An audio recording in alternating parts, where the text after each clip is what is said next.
And I know you guys probably want to shoot me and yell at me and call me every name in the book, but you would just be doing yourself an injustice because you probably would.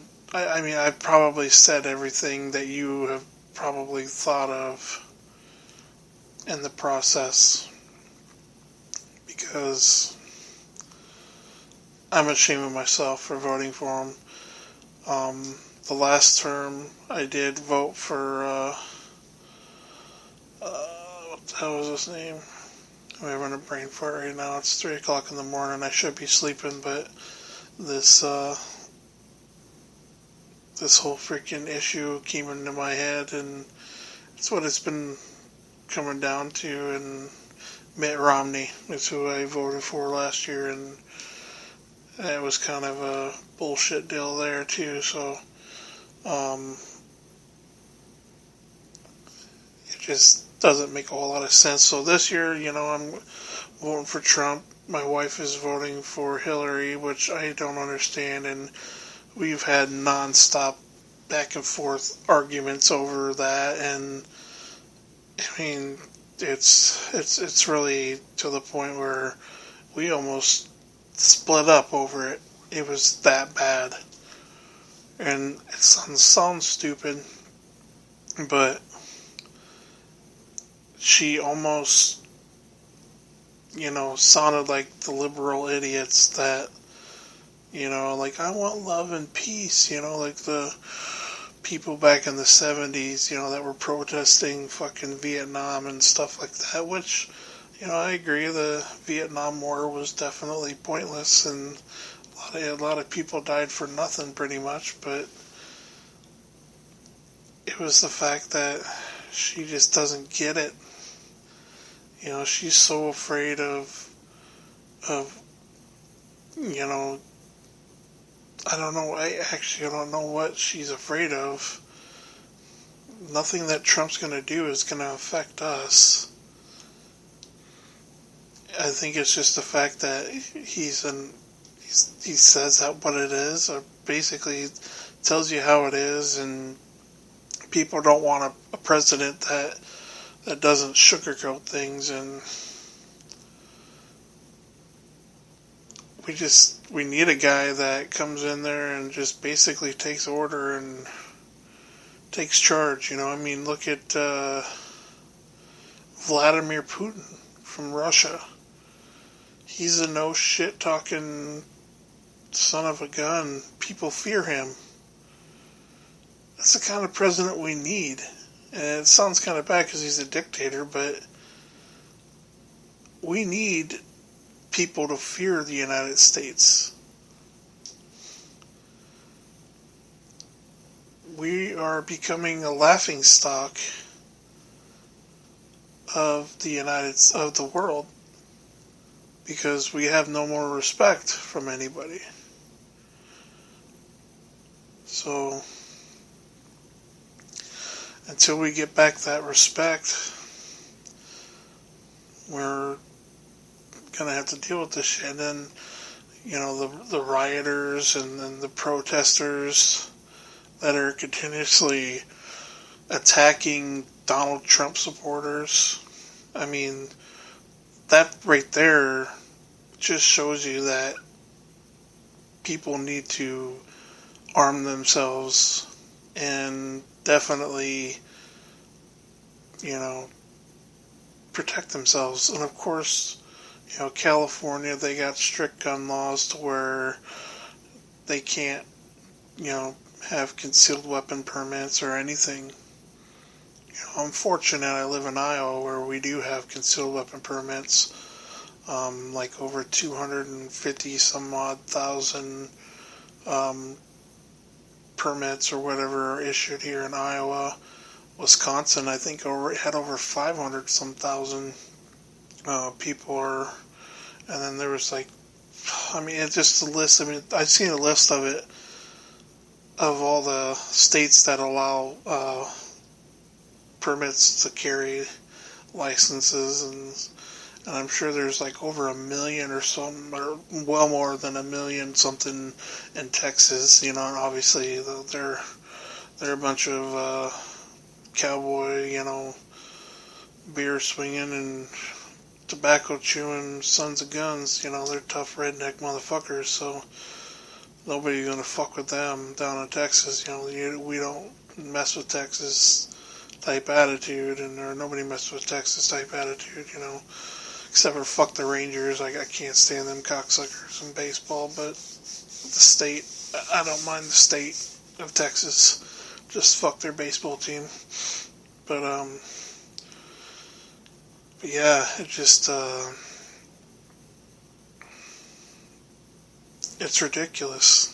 The way that the Bernie Sanders supporters are behaving, it's unreal. And 90% of them are fucking illegal immigrants, and they're attacking us supporters, and they're waving the fucking Mexican flag. Well, if you want to fucking wave your Mexican flag, then go the fuck back to Mexico and wave it all the way over there, you little motherfucker.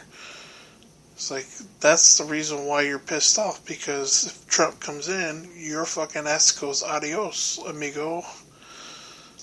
I'm not racist against Mexicans. I love Mexicans. I do. As long as they're here legally. I have a lot of Mexican friends. And they're cool as fuck with me. And it's just sad. All these brainwashed fucks that basically listen to Fox News or whatever else and go out and protest because some fucking douchebag pays them to attack Trump supporters. It's ridiculous.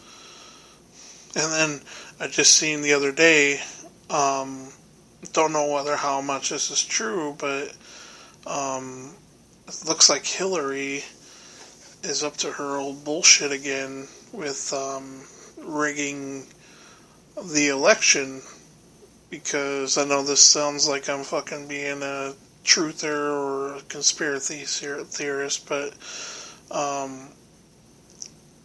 from what I watched on this video that keeps getting taken down on the internet, then they repop it up or whatever, that Hillary Clinton's people or whatever were told, like the poll people that were in California, that anybody that come in like with like a Bernie sticker or a pin or a hat or clothing or anything, to give them a certain a certain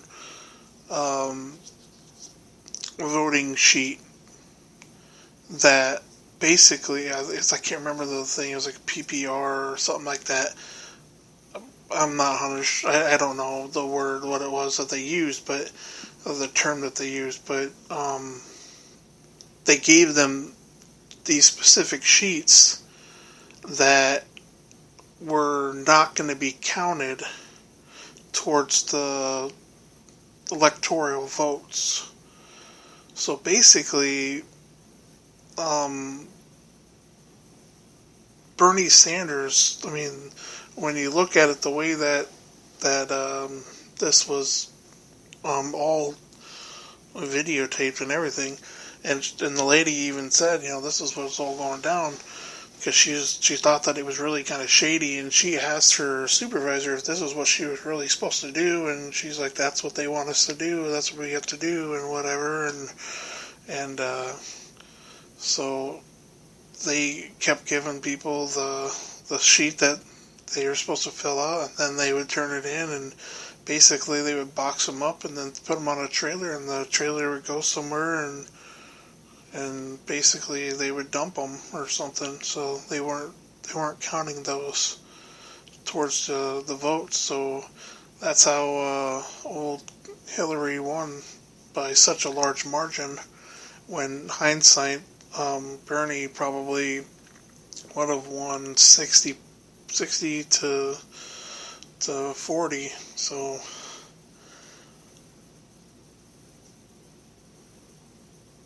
or 70 to 40. Sorry, I don't know how to do math. No, it was 40. You're right. I'm dummy. Sorry, like I said, it's 3 o'clock in the morning. I'm still tired as hell. So, but anyways, before I let you go, I'm gonna sign off with "Through It All." The name of the band is "From or Through the Ashes of the New." So give that a listen, and I will talk to you again next time. Till then, peace.